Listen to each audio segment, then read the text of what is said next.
Hello दोस्तों, राधे राधे। स्वागत है आपका मेरे छोटे से मिनी ब्लॉग पे। तो फ्रेंड, मैं जैसे कि ये ब्लॉग है ना पिंकू के घर का है। तो वहाँ से ना हम बागेश्वर को आ गए थे और किसी वजह से मैं ये ब्लॉग अपलोड नहीं कर पाई थी। तो सुबह की शुरुआत हुई थी मेरी क्या कहते हैं पिंकू के घर पे। और ये है पिंकू के कुत्ते और बिल्ली जो खेलने में मस्त थे। तो उसके बाद हमने दोपहर का खाना खाया और पिंकू और मैं चल गए थे कोट के मेले की तरफ। और पैदल पैदल चल रहे थे। और पता है इसने बोला था कि वहाँ जाके बहुत अच्छा होता है, लेकिन गाड़ियों नहीं चल रही थी उस दिन मेले के वजह से, तो हमें बहुत चढ़ाई चलनी पड़ी। तो जिससे मुझे ना बहुत थकान भी हो रही थी और मैं पिंकू को ना सुनाते भी जा रही थी। पिंकू के गांव का व्यू ना इस प्रकार है ना, बहुत ही प्यारा है। बहुत अच्छा लगा मुझे यहाँ जाके। कहीं पता है मेरा मन नहीं लगता है, लेकिन यहाँ बहुत अच्छा लगा मुझे और शायद मैं यहाँ रह भी लूँगी।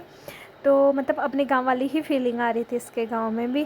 तो उसके बाद हम चढ़ाई चढ़ते चढ़ते फाइनली पहुंच गए थे कोट मेले में। तो मेले में इतनी भीड़ थी ना कि चक्कर आने को हो रहे थे। और ये छोटे छोटे झूले मिकी माउस वगैरह बच्चों के मतलब खेलने की चीज़ें भी लगी हुई थी। खैर अपना इनसे कोई लेना देना नहीं है। तो थोड़ी देर मेले में घूमे। भीड़ इतनी थी कि हम साइड में जाके बैठ गए, क्योंकि है ना भीड़ में चलने में इतनी प्रॉब्लम हो रही थी ना, बाप रे। तो उसके बाद जाना था हमें, बागेश्वर आना था। तो बागेश्वर के लिए हम बस में बैठ गए। तो पहले जब हम बस में बैठे ना, बस पूरी खाली थी।